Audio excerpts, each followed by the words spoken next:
Hi, you're listening to When Isabel Met Aviva, a podcast about rom-coms, female-driven screenwriting, and how to break into the entertainment industry. I'm Isabel. And I'm Aviva. And thanks for listening to our podcast. So we're going to be introducing our guests soon, but we wanted to, just like officially launch our shirts. Yay! So our crop tops, I wish I had it. It's in the dryer right now, but I'll put up like a screenshot here. We like soft launched a couple weeks ago. Yeah, if you go to www.whenisabelmetaviva.bsky.social/merch, or just click on the merch tab on the website, you can see what the shirt looks like on there. Aviva is our model for the shirt. So Yes. we have some info. Do you want to say like how it fits you or like the different sizing? Because I haven't tried the new one. But yeah, I would probably order a medium or a large, I would think. Yeah, I think my ideal size is probably a medium. They're very oversized, but in the picture I'm wearing a small, and I usually wear like a medium, sometimes large in clothing generally. So yeah, I think there's a lot of flexibility with the sizing. It's very like baggy style. And yeah, this is our meet cute. We kind of talked about that before, but we had a lot of slogan ideas, but I think this is our favorite one for sure. Yeah, it's so cute. I'm so excited to get the one because we did like a test print. So I have the test print one that like it was just the font was like too big and like it like went across the entire shirt. So we were like, no, that's not what we want it to look like. Yeah. So I'll be excited to have the like actual one. Yeah, no, I'm excited to wear it in the wild. I might order a medium too, just for like a more comfortable fit. But yeah, I think it's super cute, and we will hopefully be launching like maybe something for men as well at some point. Someone told me that they would maybe want something else. Like really? Yeah, Omar from our table read was like, he doesn't want a pink crop top. Yeah, apparently not. I don't know. I feel like Omar could rock that. Yeah, me too. But maybe like a baseball hat at some point or a sweatshirt or something. But for now, we just thought a crop top would be something we'd actually wear to the gym or just lounging around. So yeah. Sorry, my mind got distracted trying to think of what would be funny for like a guy to wear on a shirt, and it should just be something like, I'll traumatize you for 2 weeks so you can write a screenplay. That's actually great. I love it. It's true. Everything is material. Yeah, maybe we can condense that. I actually really like the idea of that. That's funny. Yeah, you're like not Prince Charming. Yeah. I'm trying to think if there's any. Oh, people should order. So it takes a while to print. So people should order by November 17th. If they want a shirt by Christmas. It's crazy. It took us a while to realize Christmas is next month and the holidays are next month. It took me a while to realize that it's like, my brain does this. What is the like version of this that is kind of like, people say like girl math or whatever, where it's like when we were talking, I was like, even though it's what, November 4th? In my mind, it's already mid-November. Yeah, no, See, I don't even know what day it is. That's where I'm at right now. But yeah, I'm already like, well, by next week, it's already like the 12th, and then that means it's already mid-November. We're already at Thanksgiving, so basically, we're already at the week before Christmas. Basically, it's next year somehow. But yeah, we'll just go to the link and we'll list like the dates that you should ideally order by. But we just didn't want to like close the opportunity to shop after that point because people aren't really in the consumerist mindset right now, for Black Friday and everything. So anyway, just go to our website, and we would love if you supported us through like kind of our first product, our first like way to financially support us. So yeah, thank you in advance. Yeah, and just the shirt's really cute. It's super cute. We genuinely, we just wanted something that we would buy from someone else. Yeah, exactly. This is our way of making t-shirts for ourselves that we think you guys would like too, but pretty much, I also genuinely want to wear this around. Yeah. And it would be so fun to have different colors, but for now it's pink because that's kind of the theme. But I know, black and white would be cool eventually. I know you were into that, and support us. And if it does well, we'll launch more, or we'll just launch it for ourselves. So. Yeah. But yeah, speaking of Christmas, we have a Christmas writer coming back to the podcast. So this is our first ever Yay. return guest. Carley Smale. She was our first ever guest, and she's coming back on the pod. And a lot has happened for her in the past couple of years. So I'm excited to catch up with her. She produced some stuff. Insane to think that that was 2 years ago. I know. It's wild. I was just checking. It was literally like almost exactly 2 years ago. I think we posted her episode on November 9th, 2023. Wow. So Man, time's really moving fast. It's crazy. And so much has happened in the past 2 years in her career, and I'm sure in her life, and she can update us. She has 2 movies coming out this year. Awesome. Yeah. Excited to hear what she's up to.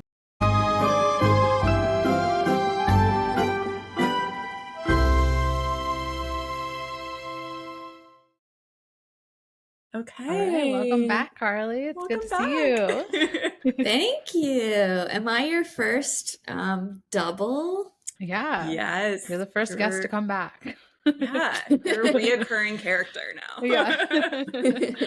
Like how many seasons is this now? 5? This is the end of season 5. You're our finale.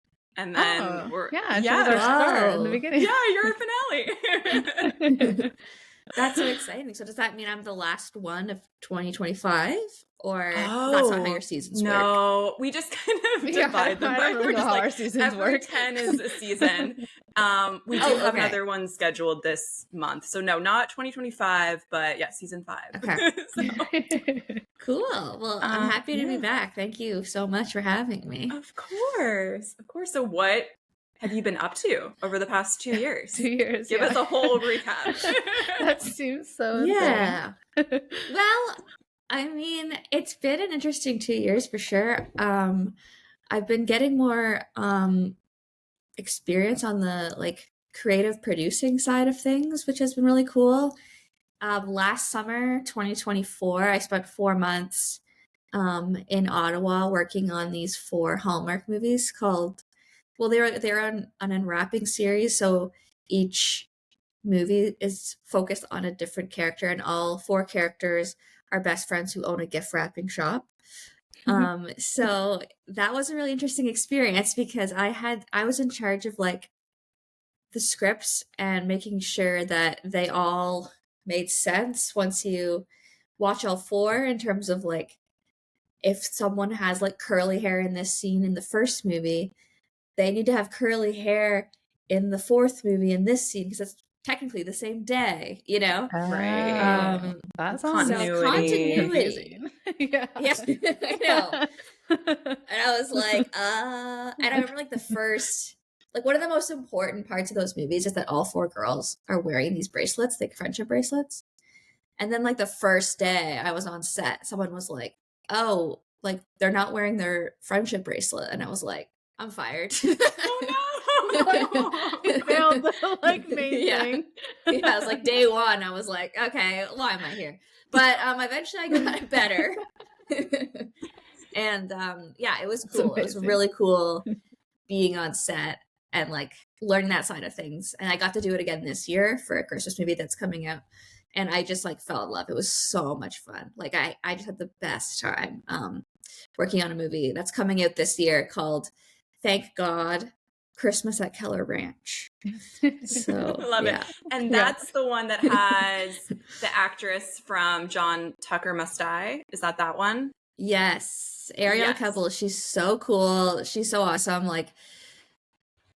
We became friends. We just kind of clicked. And there was one day where on a Sunday where we went horseback riding together, and we weren't on set. It was our day off, and we went horseback riding together. And I was like, what is my life? Just horseback riding with Ariel Kebbel. She's from Gilmore Girls, Aquamarine.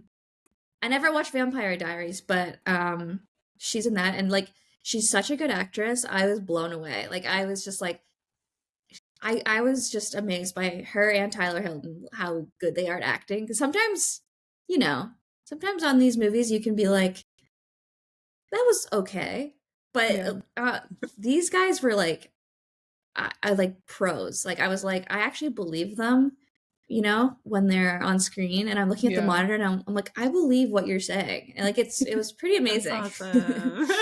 Yeah. That's so That's cool. so Yeah. fun. Yeah, it was Wait, I amazing. want to go back to the gift wrapping thing real quick because I just want to clarify. So did you say you guys were filming 4 movies at once? Yeah. What? 4 movies in 4 months. So it was 1 movie a month. Oh my god. But they were all set during the same week. Okay. So it's like, so it was supposed to be like, basically they're all happening at once and you could watch them in any order and it all like should match. Okay. Yeah, that's why I wanted to make sure I was Cool. understanding that they like are like all in the same world. So it's like, but it's not like the one movie that is like over 4 parts. It's like different movies that all are intertwined. Different movies in the same world. Yeah, same world, 4 best friends. Yeah. So that was pretty. It was interesting because I like revised the scripts and like tweaked them and did revisions and stuff, but I didn't actually write them. So that was a bit hard because like when you're the writer, you know every single little detail that. Right.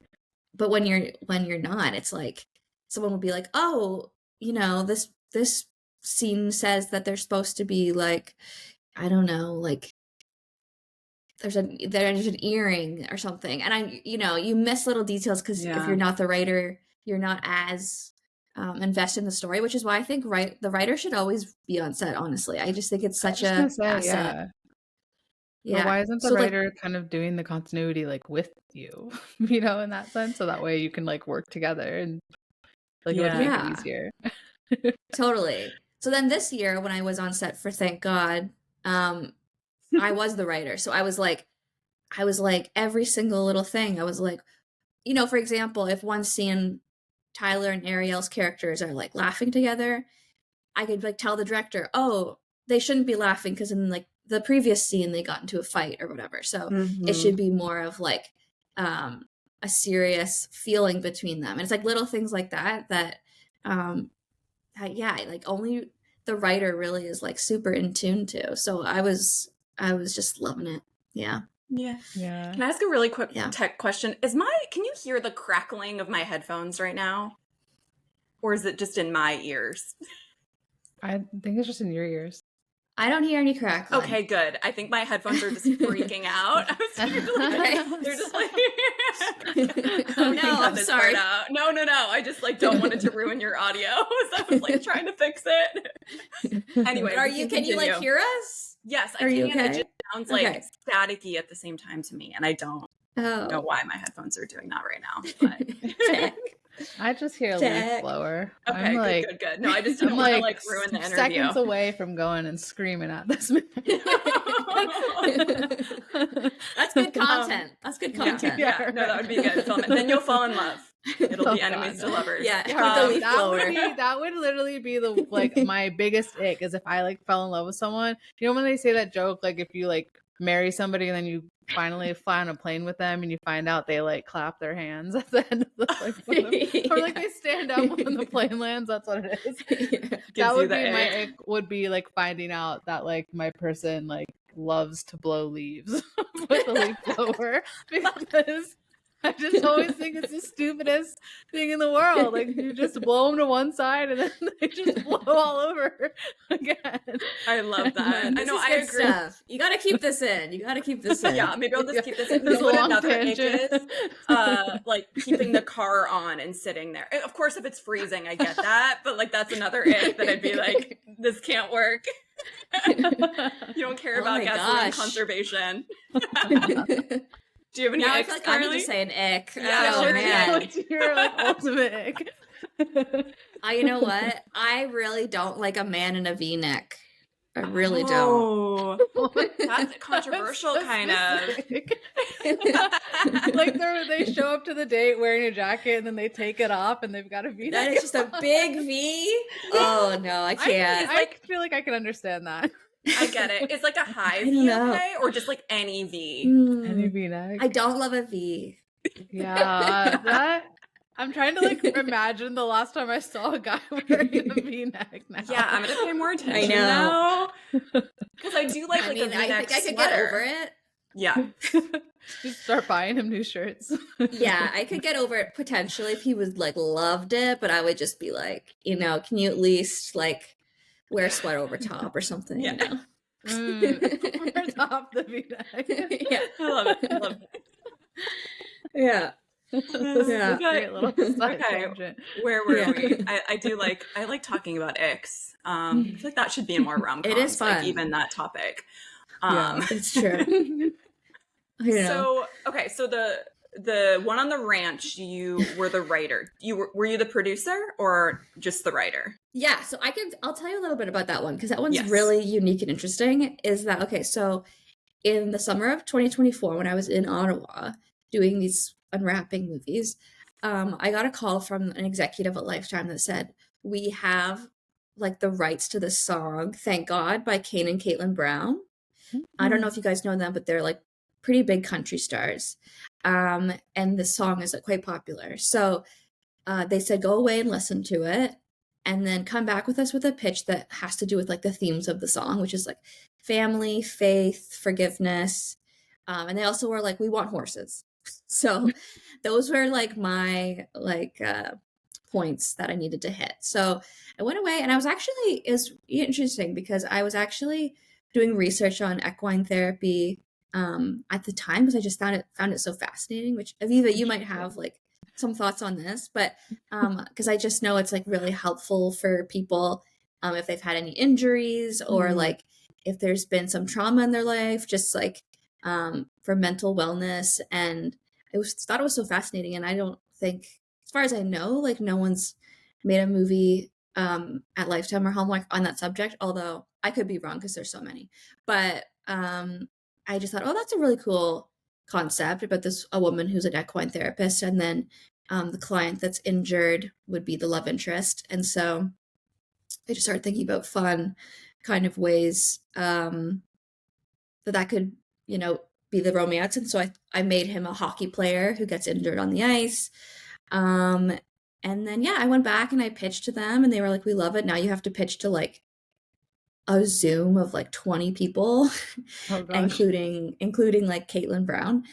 And I was like, okay. So that was really nerve-wracking. And the first time I pitched it on Zoom to like their manager, I botched it. Like, I know when you just blank, you just blank so hard and you just like, you don't even know what you're talking about anymore. It was so bad. And then I couldn't believe that he was like, okay, well, let's like pitch it again, except now to like 20 people. Oh God. So I was really nervous that I was going to blank out again, but I just prepared and I practiced. So anyway, they all really liked it. I went off and I wrote it. And so, yeah, that's why the song or the title is Thank God. Because I wrote it, the movie was called Christmas at Keller Ranch. And then we added Thank God to just be like, just in case you were wondering, the song is in this movie. And it adds definitely a religious energy, I guess, to the title. Yeah, I wouldn't say religious, but it's definitely like has a faith element to it. Yeah. And but it's spicy. Like it's interesting because it has faith elements, but it's kind of steamy. So Ooh, yeah, like it's an interesting mix. Yeah. It's like the first time I've ever had like a sex scene in a movie. So I was like, you know, I say sex scene. You wrote the sex scene? I did actually. Well, it's actually it's really funny because like it's obviously very like PG, like they fall on the bed, you know. But like there's one part that I wrote that was like she grabs his like belt buckle. And they really shot it. Like, there's a scene in the movie where she's yanking his belt buckle, and it made it into the movie. That's surprising. So, yeah, I mean, yeah. Okay, well, you sold me. I'm ready. Yeah, I know. Now I'm ready. I'm ready for this. This is what gets the hand grab on the belt buckle. You guys, everyone out there, you need to, unless you know you don't drink, but if you do drink, when you see that belt buckle, you gotta take a shot or something. Okay, that's a big moment. I like it. That's the big one. Yeah. And then you have another project on Netflix, right? Yes. Yeah, it's really exciting. yeah, I guess last year, well, I guess it was like November 2023, I had the opportunity to pitch to Netflix. And this is why it's so important to have good relationships with your producers, because the producer that I work with a lot, his name is Howard, and we do mostly Lifetime Hallmark, but he, he connected with someone from Netflix, and then they were like, come with us to us with like, 2 or 3 pitches. And he asked if I would be the one who would do that with him, which was really incredible, and nice that he chose me because, he knows a lot of people. So the 2 of us, well, the 3 of us, his son is also part of it. We came up with some ideas, and then, one of them was about a single mom who loses her job around the holidays, and she decides to pretend to be a man in order to get a Santa job. So we Yeah, I pitched love it to the that. people. Yeah, it's just, it's Mrs. Doubtfire, it's Tootsie. She's the Man, obviously, is a huge one for me. Yeah. Love. Yeah, so we pitched it to them as sort of like the Christmas Mrs. Doubtfire. We pitched it to Netflix over Zoom, and they really liked it. They sent me off to script, and yeah, it was pretty intense turnaround. I think I had like a month to do the first draft, and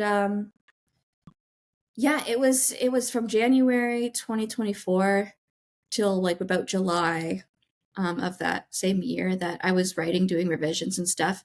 And now it's coming out this year, and I was able to go to set and visit, and it was just very cool to just, to sell something to Netflix is a really big deal. And I'll just never forget. I was sitting outside on my porch. I got the call from Howard, and he just said they want to make the movie, and I was just like, this is awesome, because it's just such a huge platform, and it's that's so exciting. it's just, it feels like a pretty big deal. And so anyway, it's just that one comes out December 3rd, and it's called My Secret Santa. So and I guess I can talk a bit about how I have an executive producer credit on that one as well, and I also do on Thank God, but they're for totally different reasons. And so, like, I don't know if people are interested to know like why I might.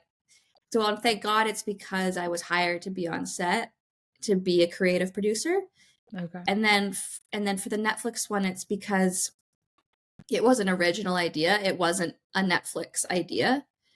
So when you have like an original concept that you're pitching and it sells, you have a bigger opportunity to get an EP credit. So my agent was like, we're going to try and get you an EP credit because it was your original idea, and it ended up working out. So there's just so many different ways you can get an executive producer credit.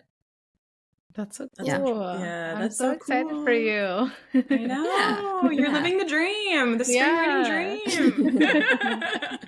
You really are. And it's cool that you, like, Lifetime and Hallmark, I know obviously are like the best place to be for Christmas as well, but like it's cool that you're branching out to other arenas as well. Yeah, totally. So now I'm working on another one for them for next Christmas. So we've sort of built this really interesting relationship now where I think they like me as far as I know. And so I'm just trying to keep the momentum going, because I want to keep working with Netflix. And so that one will hopefully come out next year. But it's been like a wild kind of year of just trying to just elevate my career, just like slightly, like, it's very slow, as you guys know. It's very like step by step. Yeah. So I'm just trying to get to like a new level every year that like I just want to feel like I'm growing and evolving. So I mean, it seems like you are, like, just thinking back to when we first talked to you, I don't think you had done anything as a producer at that time, right? Like you were mostly writing. Yeah, definitely. I don't think I had been a producer on anything. You were promoting Christmas by Design on Hallmark, I think, 2 years right. ago. Yeah. So I don't remember entirely what else we discussed, but I did see that like in the summary from last time. But I feel like I remember that you were like, it was coming up that you were going to be doing your first like production role or something, or like that was like what you were working towards. It's kind of cool to see like your journey. Yeah, maybe. Years. Yeah. Years later. Yeah. Oh my gosh, I know you guys have been doing this for a minute now. It's pretty exciting. Yeah. I can't believe it. Who we've had the chance to, you know, chat with has been very surprising and wonderful. So that's so cool. Yeah. And we met Carley finally, like, time is a blur. Yeah. When was that, September?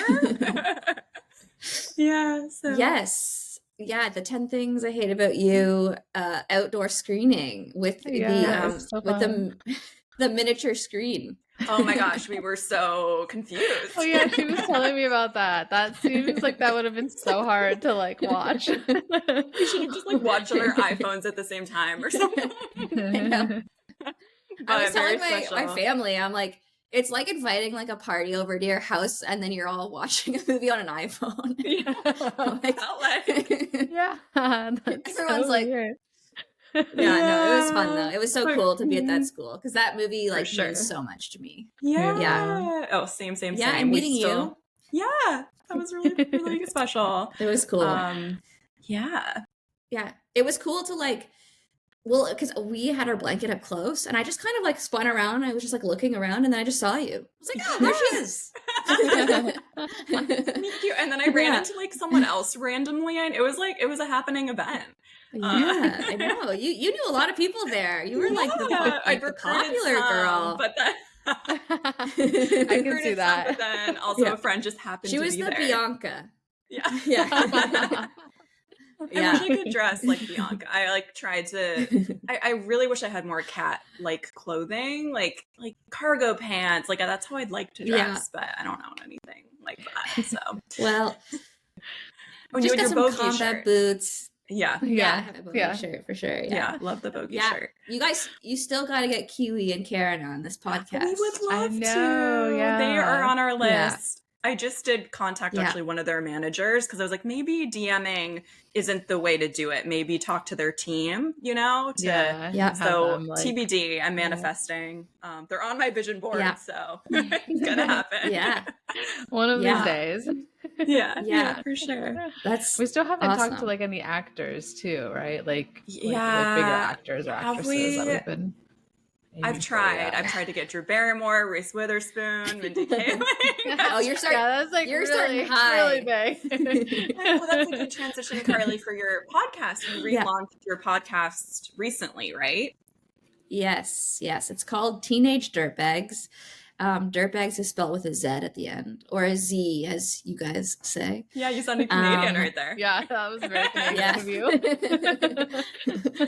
I know. Me and my friend Maddie, we started it in 2019, and we were just reviewing teen movies, and then we had some guests on that were really awesome. Like Kiwi came on. Well, actually, we met Kiwi in person. This was before COVID. She came to our Airbnb and just like in LA and just like sat on this like shady, sketchy couch and was just like, "Hey guys." Maybe I ruined podcasts for her. That's why she doesn't do them anymore. I know. Whoops. No, but she's been so cool because she let me interview her again for this course I was taking about producing, and because she's done a bit of producing herself. So anyway, that was amazing. And we had on some really cool people from like our teen years. Catherine Hardwick was one of our guests. She directed the first Twilight and that movie 13. Yes. That was a hard one of my favorite movies. Lords. Yeah. And Lords of Dogtown was a movie I love. Oh, cool. So we're back at it, and it's just very silly. You guys, what you're doing here is so much more sophisticated than what we're doing. Like, no, we're like talking about the dumbest stuff, and like, but it's been fun because we're both in the film industry. So we get to have like these pretty cool guests on that. Maybe I would be too nervous to like ask them questions about their career and life, like in person, because I want to like stay professional, but when they're on a podcast, I'm like, so, tell me about your worst childhood memory. We might have you had Elaine Hendricks iconic, right? Yes. From Just, yeah. Parent Trap. Oh yeah. Yes. And now she's she's currently on on Dancing with the Stars. Yeah. Yeah. And then you had Yeah, the that was Degrassi amazing. guy. You just had the Yes. Who's the Jake Degrassi guy? Epstein. Is that his name? Jake Epstein? Yeah. He Okay. played Craig Manning on Wow. Degrassi, which he was my favorite. I loved him so much. He was he wore like the leather jacket and like played guitar, you know. And when you're like 13, that's all you really need. So hopefully no V-necks. Yeah. Hopefully just crew. Yeah, no V-neck. Oh, yeah. Hopefully not. I don't remember. But yeah, no, Degrassi is obviously such a famous Canadian show, right? Mhm. But I grew up Super. I saw some random episodes on like my grandparents' like premium channels. Like I don't think it was like it was Yeah. like harder to watch here. Yeah, I'm when I trying was to growing remember how up. I watched it because I feel like it Yeah. came on some channel that I just don't remember. Yeah. Yeah. Yeah, I'm always surprised when I meet Americans that have watched it. Because I'm just like, how did you guys get the channel? But It was guess, like a premium you one, know. I think. Yeah. Right. Yeah. Yeah. But so many famous people were on that show. So that's Well, so actually, cool. speaking of that, Stefan or Stefan, he goes by either. He plays Snake / Mr. Simpson in Degrassi. He's like Okay. one of the teachers. Oh, Anyway, okay. he directed, thank God. So Whoa. you have to imagine my joy walking onto set and I So, see Stefan is directing, I see Ariel, and then I see Tyler Hilton, who I'm a huge One Tree Hill fan. I was gonna say And I'm Tyler just like- Hilton, like his music during One Tree Hill Yeah. when So he had that cute. album. Oh, I was obsessed with him. Oh my gosh, well, get this. So, oh my gosh, who says get this anymore? Anyway, I like it. on our last night, get this, guys. On our last night of filming, he brought out his guitar during our lunch break, which our lunch was actually at like 5 a.m. or something. It was like in the middle of the night. Oh my God. And he brings out his guitar and he looks at me and he says, Carly, I know you're a big fan of One Tree Hill. And he starts singing the, Stars Go Blue or whatever it's called. Aw. It's like really popular song that he sings. Yeah. Aw. In the song, in the show with, Joy Lenz. So Yeah, Bethany Joy It was Lenz, pretty right? magical. They do yes. do that. Yeah, of course. Yeah. Oh, she's great. Aw. That's so What cool. an amazing like moment for you. It was so magical. Everyone was like looking at me and like filming me, and I was like, I felt like I was gonna I love that cry, you and I was told like you so out. embarrassed. Serenaded. I I love know. that. Yeah, you were serenaded by Tyler Hilton. Well, The only reason let's to not be a get crazy screenwriter. now. But was he wearing a V-neck? Oh, no. He was serenading you. No, actually, Tyler, in real life, Tyler has such good style. Like he has great clothes. So I mean, that's kind of creepy to say, but I love his style. Tyler, if you're listening, I love your style. You'd appreciate it. Oh, and then wait, I know one of your projects this year has, I don't know her by name, but the mean girl and She's the Man, right? Yes. Her name Mean is Girl and yeah. She's Man. Oh, like the Okay. like You know, debutante girl. the Yeah. woman who's like, we're still dating Sebastian, and like it's like the most That girl. iconic Yeah. role. Yeah, the Yes. debutante girl. her name in the movie is Monique. Monique. I remember that for some Yes. ridiculous Look at reason. I forget. The lead actress in this Netflix movie I wrote, My Secret Santa, her name is Alexandra Breckenridge, and she's the star of Virgin River.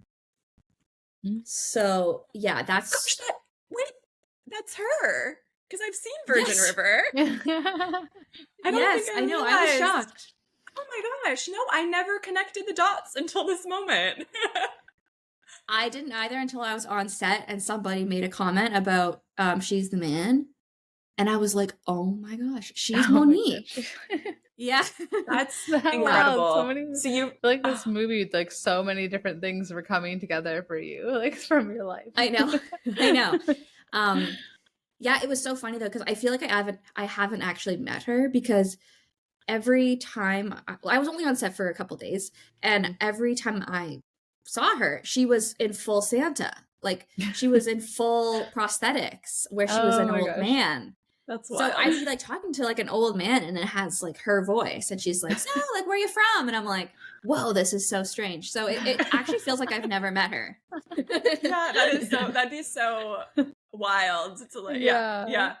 Yeah, I mean, Oh it'd my be like gosh.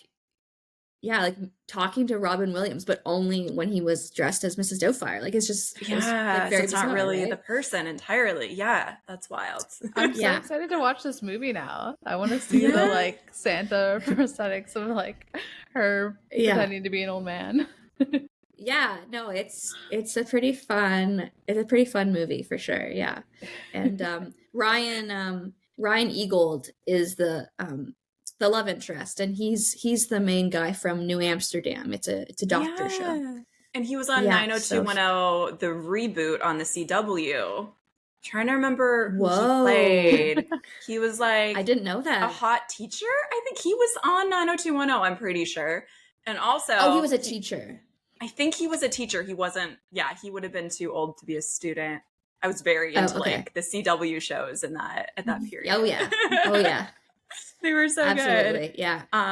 That's cool. And he was actually, I'll just keep name dropping, but he was in Yeah. he was in a Seattle film called Lucky Them. And I was an intern on it. So I don't think we ever met, but Bless anyway, you. he was in my vicinity one time many years ago. That's cool.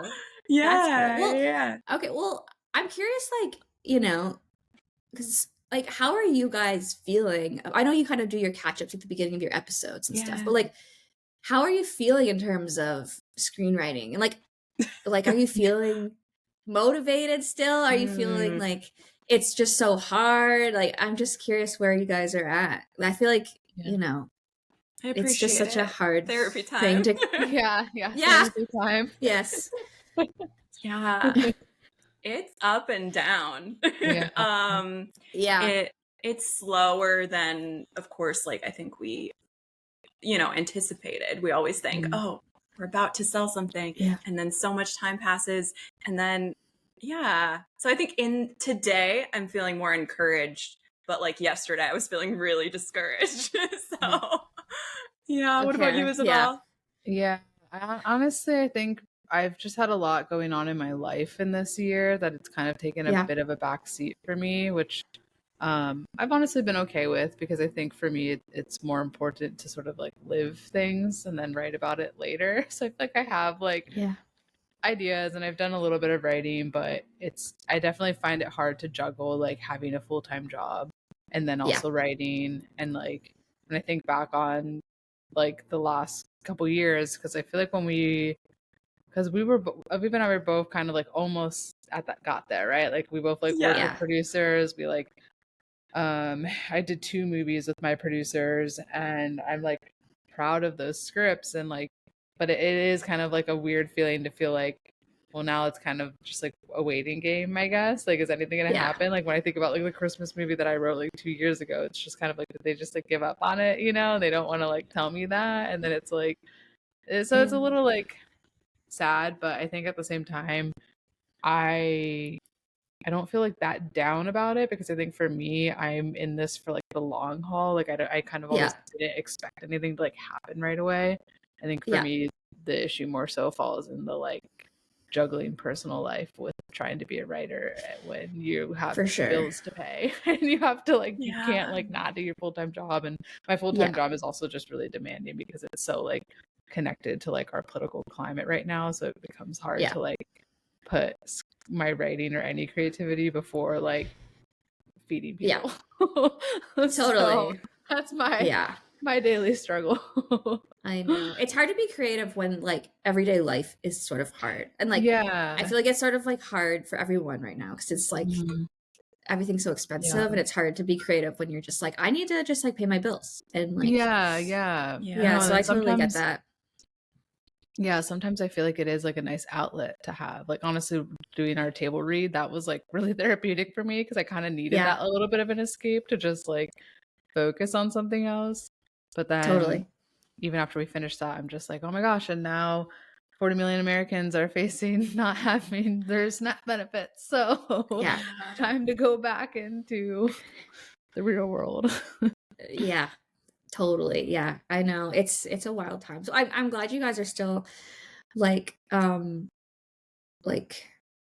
it, even if it's like for you, Isabel, more, Mhm. just like when you can, because I do feel like Yeah. you guys are so close. I feel like you guys are so Yeah. close. Yeah, we're so Yeah. close. Yeah, no, like, yeah, as Isabel said, yeah, when we first started the podcast, I think if you'd asked me at least, I'd be like, oh, my first sale is going to be here in like 3 months or so. Like, I Right, really yeah. thought it was going to happen. And with my projects too, like, it's not like I've gotten a no. Like, my producer is still trying to sell what I wrote a couple years Yeah. ago. Yeah. And, you know, I have another thing in the works where like it's all just kind of, we're waiting on these, you know, bigger networks to like give us answers about what they think. Sure. And Yeah. I've just heard the sentiment. I'm curious what you've heard, Carly, and just witnessed. Just it, producers have said it's a very slow season this year, and that Yes. things used to be so much speedier with what they wanted to buy and their mandates, and it's just like a lot more just like ghosting, not even ghosting, just like no response for a really long time. So what's Yeah. going on that you've observed? Yeah. No, honestly, it's everyone. Like, it's everyone at every level. It's not just like, you know, beginners or whatever. I was just talking to an actress last night, I think, and last night? Yeah, last night. And you know, she has been in big shows and she's been in movies and she's done great stuff, and she's like, I haven't gotten like a single phone call this year. Like, I have a family that like I provide for, and like everyone's too afraid to like buy right now. I don't really know what is. I know that, you know, for Hallmark, for example, they're just like loaded up. I think that they have so much product that they don't really they're not like super needy for things right now. But I think come like 2026, I think it's going to be like, okay, we need a bunch of new stuff now. Cause I think 2025, I think they were just catching up from the strike of just like, we have so much stuff. Yeah. So that's my hope, because I just think like, yeah, it's just so tough. Everyone's just, you know, director friends of mine, they're like, it's just crickets. So that's why I'm so grateful that I had 2 projects this year, because just so many people didn't, and it's like, it's so rough. Yeah. Yeah. So yeah, don't be discouraged, because it really is everyone. And I mean, like, that actually like maybe more depressing, but I think it'll all. Yeah. Yeah. No, yeah. I feel like it does keep it hopeful. I mean, that's kind of how I've been feeling about it. It's just, it does seem like it's just a general, like, not much is really going on. So that's what I tell myself to make myself feel better about not having made any movement forward. But have you guys ever considered making something like a short or something that just kind of is a story that could be made into a feature, but just like for the meantime, you're just kind of making it as a short sort of concept film, or what's, yeah. I've been thinking about doing something like that. Yeah. No, I love that idea. We've definitely talked about it.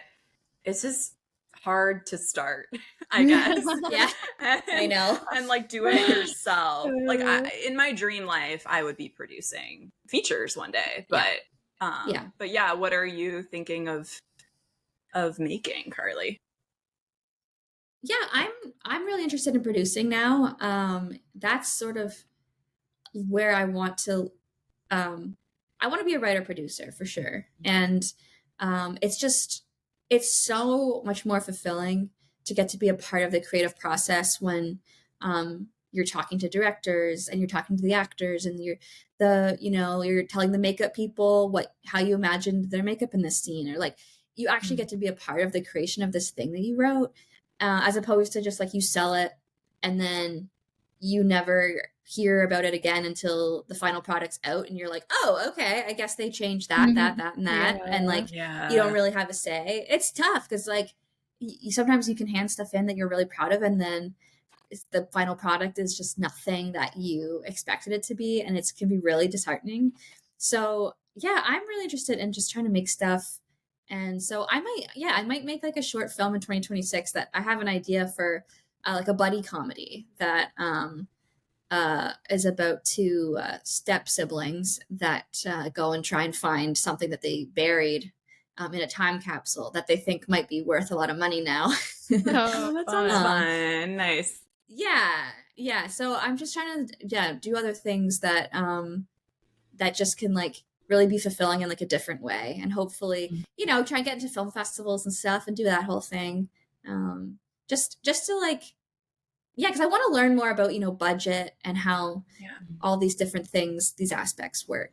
So not because I only really know about the creative side right now, but I would love to know more about, yeah, budget and grants and how people apply to things and stuff like, yeah. So that's kind of something that I'm hoping to do in 2026. But I mean, you Isabel live in LA, so do you know a lot of people that, you know, are making stuff, or you know you're not really in, like, are a lot of the people that you work with, are they into film and stuff, or is it not really? Yeah, I mean, I got my first like the reason I connected with the producers I did was because my coworker was a writer and a producer. So like that is how I Okay. like kind of met. So I feel like I know a lot of random people kind of like that, like especially Yeah. through like my world of the farmers markets. There's definitely a lot of people who like either shop there or work there as like this is my side gig, but then I'm also like a filmmaker.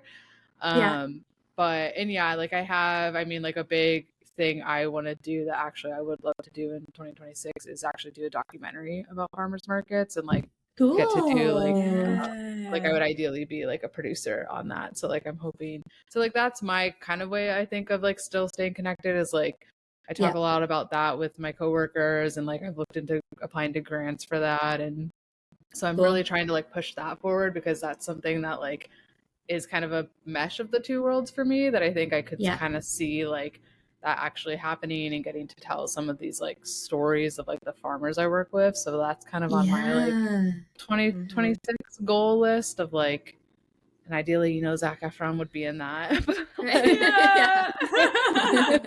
Okay, Yeah. can I just Yeah. should we mention? Okay, so we added Zac Efron to our IMDb for the podcast because I love that. for Isabel's table read. I mean, technically, we do have like a little scene with him in it, but like in the table read. But anyway, and it's still there. I would have thought his team would have immediately taken it down, but it's on our IMDb right now. I bet you will be there for years, and like, as it should, because he I'm a has little been a worried huge for- inspiration. Yeah. Yeah, I know. I'm a little worried for Zac because, like, shouldn't his team be like a little more awake about his random people are adding him? Well, it's like, isn't there someone on his team that will have to like accept the? Yeah, I was I would wondering have how that worked. assumed, but I have so much power with IMDb That's Pro. funny. I guess I can just like, could I just like add Taylor Swift? I don't know. I love it. I love it. There was I really something I feel wanted like- to say. I really feel like Zac Efron is gonna come on this podcast someday. I'm gonna manifest that for you.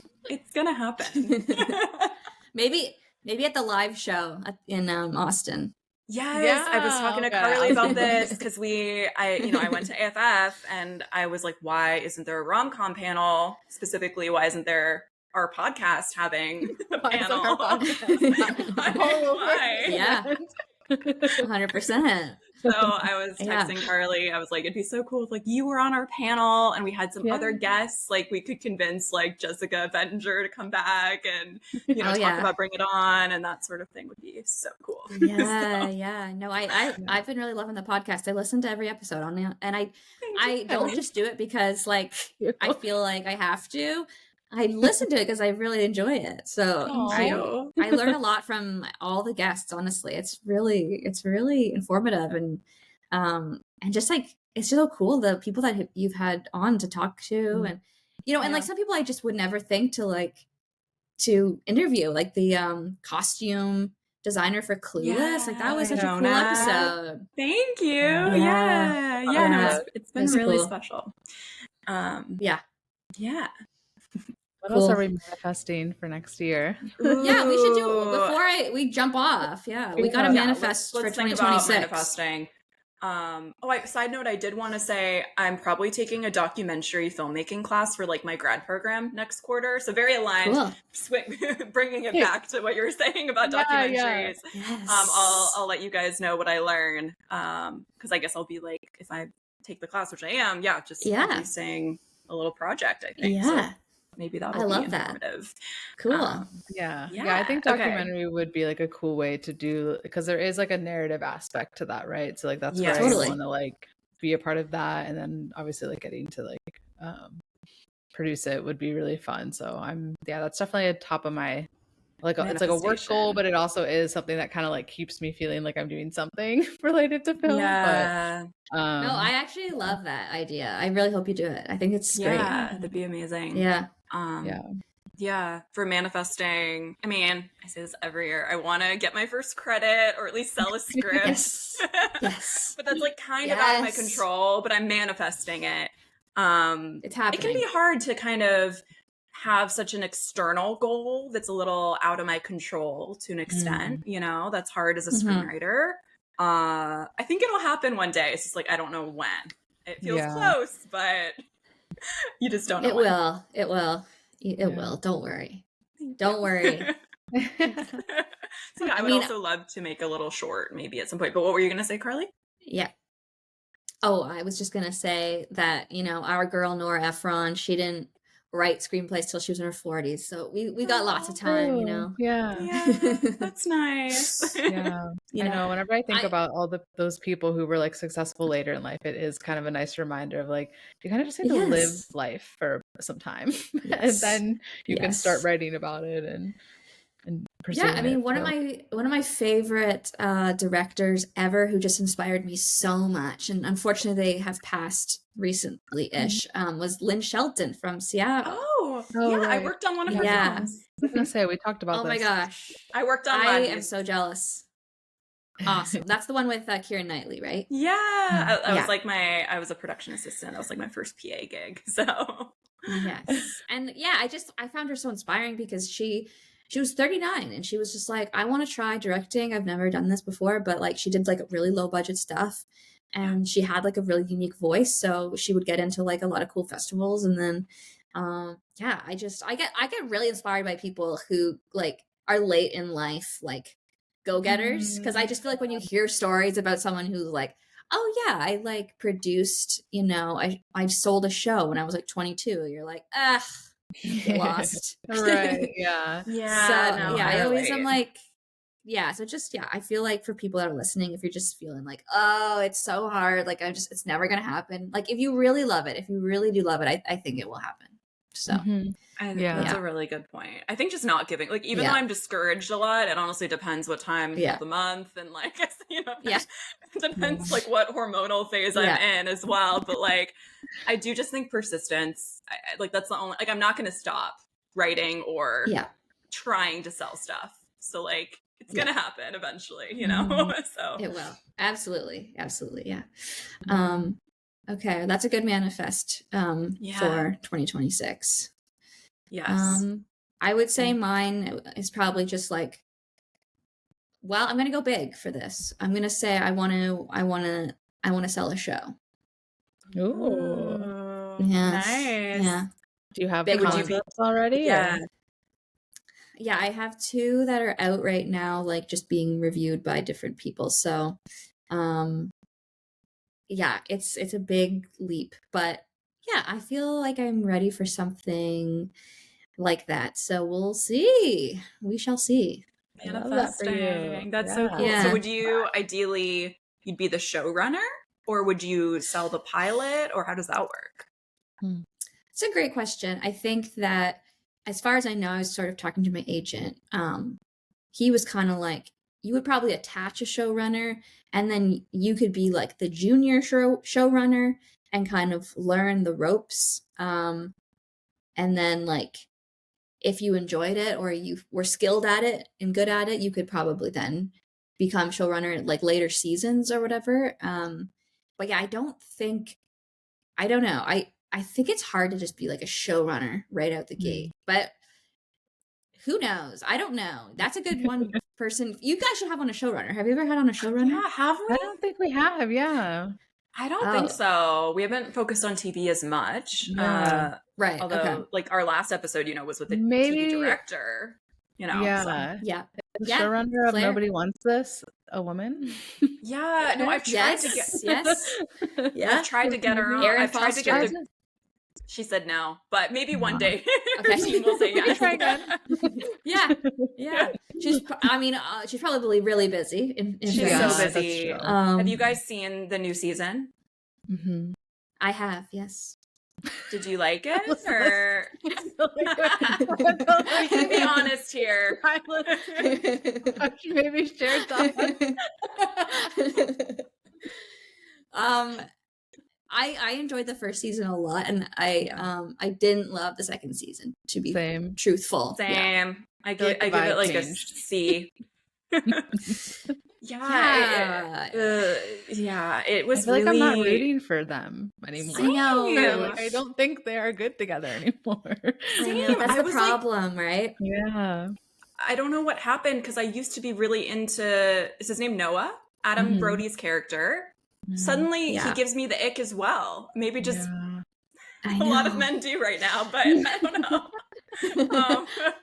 I know. But yeah, I think they were trying to go into it being like, okay, we need to show that these are flawed people.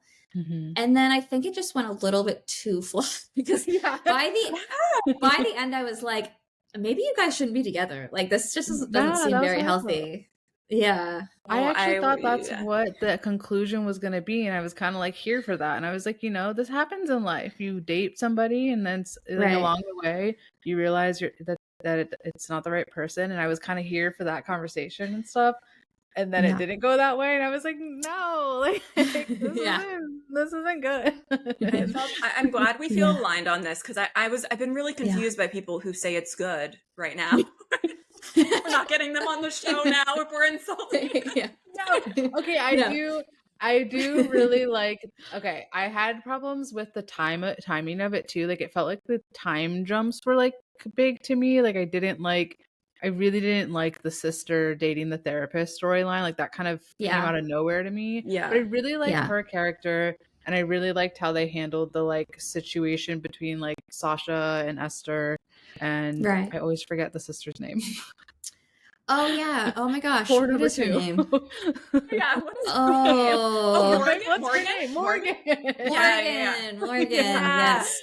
I like how they like kind of did that dynamic, and I like the I like the direction they're going with Esther's character and like that kind of growth and like I like the dynamic between Sasha and Morgan still, but I feel like I was more interested in that than anything else in the rest of the show. So I was like, I'm not really interested in the main characters. No, I felt the same way. No, it's hard to like. It's hard to do like that's why there's not a lot of sequels, I think, for rom-coms, because it's like, okay, well, now we're just gonna watch you date. It's like not that thrilling. Yeah. Maybe it should have just been one season, because I know they were just renewed for season 3. And I don't know. And I also think no one felt like realistic to me anymore. Season 1, I like believed it. Season 2, I was like, I know Morgan is like an extreme satirical person, but like she doesn't feel like a 3D person to me anymore. She's making decisions that don't feel logical to the point of like, is this meant to be real? All too rushed. Like, they just really rushed all of that, and I feel like they also went over the top on a lot of the like monologues, or like the like, let's really hammer in the lesson of this episode to everybody through the sermon or whatever, and I'm just like, yeah. You know what actually really bugged me too? Not to keep loading on, but I was like, it's something so silly, but you guys might appreciate it. But I was like, if they're like a professional podcast, they wouldn't be recording in like this big like kitchen. Oh yeah. It kind of bugged me. Because like the sound would be bad. No, that's such a good point. And couldn't they could afford a studio, like a really nice studio. They seem to be doing really well, although the podcast was like not really a main part of the show anymore. Like it was more emphasized in season 1, but I mean, I don't think, are we gonna do rapid fire, or we could just ask you if like, because we've already kind of done rapid fire 2 years ago. Like, has that changed? Should we, or should we ask you like, have you seen anything good lately? Or we could just ask the last few, just like, maybe the last few. I could tell you what my favorite holiday rom-com is. Ladies and gentlemen, we are now preparing for rapid fire questions.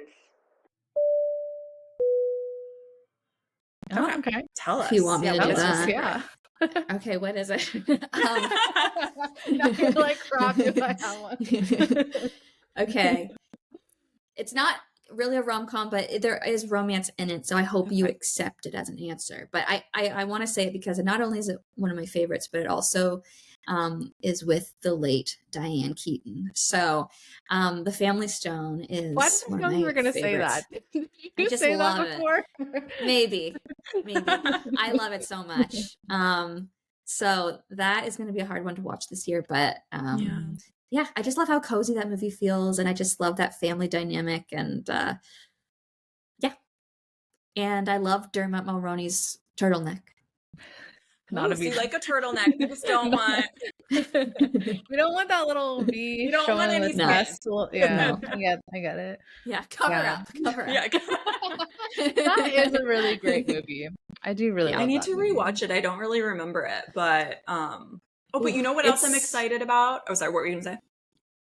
No, go ahead. It's great. Oh, just like speaking of Christmas, I am excited about Karen, like, you know, my producer's movie that's about pickleball. Yes. I will be watching that. Yes. A pickleball Christmas. So I guess technically that will be like my competition. Ooh, because it's a okay, Lifetime I'll movie. watch both and I'll make the decision. We'll watch both, and then any. No, I really want that movie to do well because I love Karen so much, and also who cares? You know, there's enough room for everyone. But you know, but yeah, James Lafferty is the star, and he also is in One Tree Hill. Ooh, James what I Very do, I excited. love that all these movies are bringing back like our favorite teen heartthrobs. I was just gonna say One Tree Hill stars are coming back. Chad Michael Murray is in. I think is he in anything coming out this year? I think so, right? Isn't he in like Christmas World? Yeah, he's in Figure Friday. Wasn't he in some holiday I saw something movie or something? I think maybe it was for Disney. He's in one of the ones the new ones. I saw some trailer. And of course, he was in Freakier Friday, which we meant to discuss on the show, but we never did yet. But I know you reviewed it, Carly, on your show, Freakier Friday. Yeah, we kind of gave it a thumbs down. And you were stoned harsh a little bit. Which I appreciated.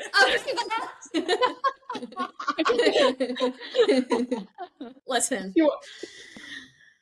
I have one friend, who partakes quite often, and she offered me a gummy before seeing Freakier Friday, and I actually regret it because I was having so much trouble following the plot of that movie. I was gonna say that would have been a hard movie to follow. Like taking a math class. I know. I felt like I was like Goodwill Hunting. I was like, what is going on? That's hilarious. Yeah. I gave Freakier Friday in my head like a 6 out of 10. Like I had a good time. Yeah. I expected it to be like a 3 out of 10. So I was excited that it was a 6. True. I did expect it to be worse, so it did. Yeah. Like I had a good time in the theater. I was like, you know, this gives the early 2000s energy. Also, Hilary Duff's new song comes out related to the early 2000s. I know. Today. I know. We should have really discussed that longer. Today. Today is her new song. Yeah. Mature. Well, I will be discussing that. Yes, I'll be discussing that song on my podcast. This is my little what am I trying to say? Your plug. Your plug. My plug. Thank you. We're gonna link it down below. Everyone should go subscribe to her podcast. So fun. Yeah. Okay, wait. Did I answer all the things? Did I do it? Oh, yeah. Let's ask. Okay, I thought we could. What should we do? So, what's your what's like a favorite outfit from a Christmas movie? Okay, I guess you kind of said the turtleneck. Family Stone. Okay, let me think here. Yeah, the holiday. Okay, the holiday. That's what I was gonna say. Okay, Judd. Okay, Judd. Oh my gosh, throw me off a cliff. Jude Law's glasses. Ooh. Okay. I love that. They deserve the attention. When he gets up in the morning after they spend the night together and he pops on those glasses, woof! Those glasses do that's look a big good moment. On him. Yeah, they do. They really do. Head. You couldn't be Mr. Napkin Head without the glasses. Napkin. That napkin needs to be in a museum somewhere. That napkin with the glasses. Yeah, that's my favorite holiday rom-com. Yeah, it is. That one's so good. It's so good. I love a Nancy Meyers rom-com. I'm trying to think of like an outfit that gets more iconic. I don't know. I have to think about that. But the glasses, I guess, are my answer for now. Okay, it's good. That's iconic. I love that. Okay, I don't think we've ever had like an accessory like that as an answer. Which I love. Perfect. I love that one. That's so good. I need to rewatch that now that we're in the season. I'm thinking about that. Me too, for sure. Yeah. Okay, so what's a moment, right? That's the next one. Oh yeah, are we really we're doing the rapid fire? Okay. What's a moment? Halfway through it. Yeah, I'm in. What's a moment from a holiday film that you love? Oh, okay. Can I go back to Family Stone and Diane Keaton? Yeah. Okay. Oh, there's so many great ones, but in that movie, Sarah Jessica Parker gifts Diane Keaton's character a picture of her when she's quite young and she's pregnant. It's like a black and white picture. It's really beautiful. And Sarah Jessica Parker thinks it's of her boyfriend, played by Dermot Mulroney, but it's actually Rachel McAdams. Okay, I'm making this very confusing. But basically, she opens up the gift and Diane Keaton looks at Rachel McAdams, and they all kind of know at this point that she's like sick. And she just says, "It's me and you, kid." And like, it's such a beautiful little moment because Rachel McAdams' character just immediately tears up. And it's just like that moment in the movie is just, it like makes me cry every time. Yeah. I just got chills. I'll rewatch it. I don't have any memory of this. Oh my gosh. Yeah, you watch it. Really I love that part. Okay. I'll watch it. That I can add that to my like yearly watch because it's usually the holiday, and then Love Hard, and that's pretty much it. Okay. So and Carly's new movies, of course. So. Yeah. Yes, of course. That is what I will prioritize this year. Perfect. Love it. Okay, is there anything else you want to plug? So your podcast, any social media or anywhere else we should follow you 2 years later? Yeah, I'm still the same. You've got Smale on Instagram, and please watch it. I mean, it really does matter the amount of people that watch these. So I would love it if you guys would watch Thank God Christmas at Keller Ranch, which is December 13th Lifetime channel. And then December 3rd is My Secret Santa on Netflix. And watching it within the first week is important for these movies and the numbers and all these things. So that would be amazing if you guys and your listeners could watch. That would be very, very exciting. I'm so excited. Yeah, I'm gonna put that. I'm excited. Reminder. We then asked Carley what she's doing for the premiere of Thank God Christmas at Keller Ranch, and she spilled the tea, but it's not public knowledge yet. You will find out soon enough. It's very exciting. Oh my God. I'm jealous. Yeah. That's the dream. That's so cool. I know. So is that when it comes out? The day it comes out, December 13th. So you're living the dream. Yeah. It's good. You're giving us like inspirational energy, which we all need. Yes. I'm proud of you. It's been thanks, guys. Yeah. We get to like watch this all happen over the last few years. So that's so cool. And you guys know that I am cheering you guys on, and if you ever need anything, and I want us to start a writers group in the new year. I told Aviva it's going to be called the Sisterhood. The Sisterhood of the Traveling Pages, okay? I love it. I'm in.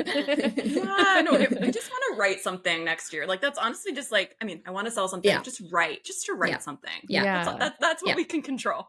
So. Yeah. Aviva, you should start a group chat with us because I'm going to send you a pic Carley when I'm going to take the shot during the belt buckle scene. I would love that. Oh my God, can this start a trend? Yeah, this sort of TikTok Yes. trend for you. Yes. Yes, please. I'm yeah, just I'll gonna start a It's be group chat for us. hilarious. Like it shows the scene, it shows the grab of the belt hook, and then it cuts to me taking a shot. I would absolutely love that. I might even post it to the grid. That's how much I'd love it. Oh, shit. Okay, I love that. Cool. Okay, well, I'll start a group chat for us. And it was so nice to Okay. have you back on the pod. Thank I you love guys so our- much. Thanks for I coming love on. having you Here. Love chatting with you guys, and hopefully when I come on for a third, I get like a jacket or something. Ooh, It's yeah. like the Third SNL, timers. the SNL Yes, thing. Yeah, yes. yeah. It's Yeah. exactly like that. You can get, we were announcing our merch. So Oh, maybe we yeah, can all yeah, wear our okay. merch the The next merch. episode, our crop tops. I'm So. gonna I'll buy some merch for sure. I love it. Thank I love you. this podcast, so keep it up. This has been an episode of When Isabel Met Aviva. Thank you so much for listening. If you want to stay up to date with our episodes, please subscribe. Bonus points if you leave us a positive review. You can follow us on Instagram at whenisabelmetaviva and on Bluesky at whenisabelmetaviva.